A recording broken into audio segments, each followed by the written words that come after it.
آج آپ کے لیے ایک اور سرپرائز، ملتان سرزمین اولیاء، مدینۃ الاولیاء بھی اس زمین کو کہا جاتا ہے۔ یہاں بہت سے اولیاء ہیں اور قدیمی زمانے سے جو ہے یہاں پر ٹھہرے ہوئے ہیں، اور یہاں آ کر انہوں نے اسلام پھیلایا، یہاں کے لوگوں کو اسلام کی تعلیمات سکھائیں، اور آج جتنا بھی بر صغیر میں اسلام پھیلا ہے وہ انہی لوگوں کی کاوشوں سے پھیلا ہوا ہے، انہی سے لوگ آگے ہو کے گئے، کیونکہ ملتان کی جو ہسٹری ہے وہ 5000 سال پرانی ہے۔ 5000 سال پہلے جو ہے یہاں پر لوگ آنا شروع ہوئے اس سائٹ پہ، اور جو ہے وہ سلسلہ شروع ہوا لوگوں کا آنا جانا، کیونکہ بر صغیر میں آگے جانے کے لیے، چائنا جانے کے لیے جو ہے یہاں سے ہو کے جانا پڑتا تھا، تو یہ ملتان ہب تھا اس زمانے میں۔ پھر محمد بن قاسم جس زمانے میں آئے، انہوں نے جو ہے یہاں جیسے جیسے علاقے فتح کرتے گئے، پیچھے پیچھے ان کے ساتھ ساتھ جو ہے درویش جو ہے وہ آتے گئے۔ آج جو پہلا زیارت جو میں آپ کو کروا رہا ہوں وہ شمس تبریز کی ہے، جو اپنی مثال آپ ہیں۔ اس پورے پاک و ہند میں ان کا ہم پلہ ہم ثانی کوئی نہیں ہے۔ شمس تبریز جو ہے وہ 560 عیسوی میں جو ہے وہ پیدا ہوئے، اور ان کا شجرہ نسب جو ہے وہ امام جعفر صادق سے جا کے ملتا ہے۔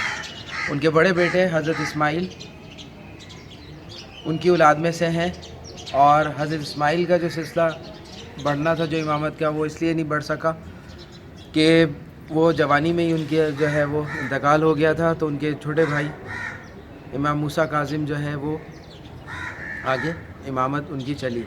وہ جو لڑی تھی حضرت اسماعیل کی، اس میں سے یہ بڑھتے بڑھتے جو ہے وہ صلاح الدین صاحب تک پہنچی، یعنی ان کے والد گرامی تک۔ وہ اس وقت سبزوار میں رہتے تھے، اور 560 عیسوی میں جو ہے 560 جو ہے وہ عیسوی میں جو ہے یہ پیدا ہوئے۔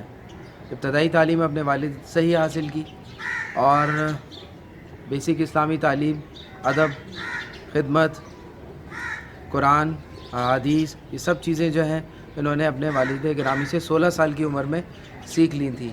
16 سال کی عمر میں یہ عالم تھا کہ لوگ انہیں دیکھتے تھے اور دیکھتے ہی رہتے تھے، کیونکہ ان میں وہ نور اور وہ جلال دکھتا تھا بچپن ہی سے۔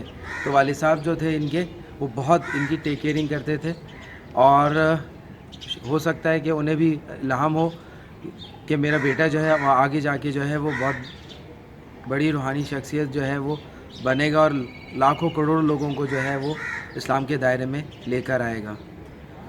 شمس تبریز جو ہے 16 سال کے ہوئے، اس کے بعد جو ہے وہاں سے یہ اپنے والد کے ساتھ جو ہے کسی اور جگہ پہ گئے، چرکس مدخشاں ایک جگہ تھی، وہاں گئے۔ وہاں پہ انہوں نے اور بھی اپنی تعلیمات کو آگے فروغ دیا، اور اپنی کرامات وہاں سے ظاہر کرنا انہوں نے شروع کی۔ اس طرح یہ بڑھتے بڑھتے مختلف جگہوں پہ ہوتے گئے۔ عراق، بغداد کی طرف گئے تو عراقی کہلائے، اسی طرح وہ جو ہے آگے اور بڑھتے گئے تو کہیں پر جو ہے وہ پرندہ بھی کہلائے، اور اس طرح کرتے کرتے ملتان میں آ گئے۔ جب انہیں ملتان آئے اس سے پہلے انہیں جو ہے وہ مولا علی کی زیارت ہوئی، اور مولا علی نے جو ہے انہیں کہا کہ تم ملتان کی طرف جو ہے کوچ کرو، اور وہاں جا کے جو ہے دین کو فروغ دو۔ تو مولا علی کی انسٹرکشنز یہ کو انہوں نے اپنے والد کو بتایا، والد صاحب نے گلے لگایا اور دعا دی انہیں، اور یہ وہاں سے نکل پڑے، اور ملتان میں آ کے انہوں نے پڑاؤ کیا اپنا، اور یہاں آ کر انہوں نے اپنے دن و رات جو ہے وہ اپنے عبادت میں مشغول ہو گئے۔ بہت سے شاگرد بھی ان کے ساتھ یہ وہاں سے یہاں پر آئے تھے، اور یہاں پہ بھی جو ہے وہ شاگردوں کا تانتا بن گیا۔ لوگ جو ہے وہ جو ان کے پاس آتے تھے، جو انہیں دیکھ لیتا تھا وہ عاشق ہو جاتا تھا، اور اسی وجہ سے جو ہے یہاں ملتان میں بہت سے لوگ مخالف ان کے ہو گئے۔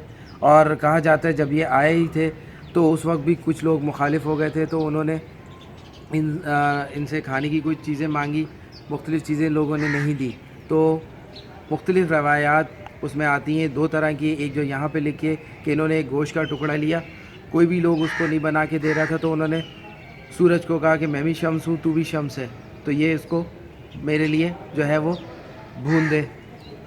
تو وہ سورج جو تھا وہ کہتے ہیں کہ وہ اتنا قریب آ گیا تھا, درجہ حرارت بڑھ گیا تھا کہ جس کی وجہ سے لوگ جو ہیں وہ مختلف چیزوں کے شکار ہو رہے تھے.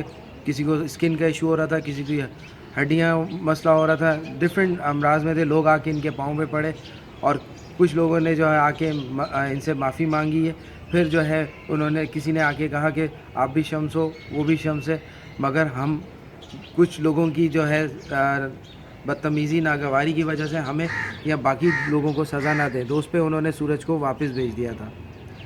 ایک یہ کہانی ہے. ایک جو ہم نے بچپن میں سے ابھی تک سنتے آئے وہ یہ ہے کہ شمس تبریز جو تھے وہ اپنے عبادت میں مشغول تھے, روحانی طور سفر کر رہے تھے.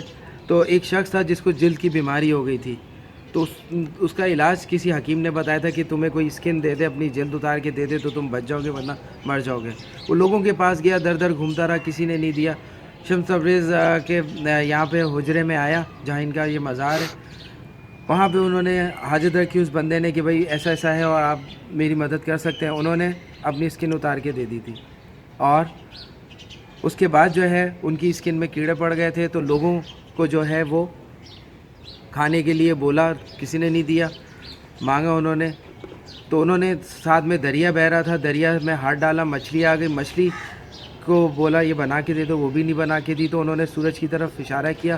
سورج جو ہے وہ سوا نیزے پر آ گیا تھا اور سوا نیزے پر آنے کے بعد جو ہے وہ مچھلی جو ہے وہ تو ہو گئی, مگر اس کے ساتھ جو لوگ تھے یا ملتان والے جو تھے ارد گرد کے, انہوں نے وہی کوفیوں والا حساب رکھا ہوا تھا ان کے ساتھ. تو اس کی وجہ سے جو ہے وہ پریشان ہوئے اور بہت سے لوگوں نے آ کے ان کے پاؤں پکڑے, معافیاں مانگی. تو پھر انہوں نے اس چیز کو یعنی کہ سورج کو واپس بھیج دیا. تو یہ ان کی کرامات ہیں جہاں سے یہ بہت زیادہ مشہور ہوئے. اور مختلف ہم نے آپ کو یہاں زیارات کرائیں. ان کے مختلف یہاں پر ہیں, چراغاں ہوتا ہے, کبوتروں کو دانہ ڈالا جاتا ہے, پھول, چادر, یہ سب چیزیں ہیں. اور ان کے ارد گرد بہت کافی جو ہے وہ قبریں بھی ہیں جو ان کے جانشین جو ابھی تک چلے آ رہے ہیں ان کی ہیں. اگر آپ کو میری معلومات اچھی لگی ہیں اور مزید آپ جانتے تو ہمیں ضرور بتائیے گا. اسی کے ساتھ آپ سے اجازت چاہتا ہوں, لائک و شیئر کرنا نہ بھولیے گا. السلام علیکم.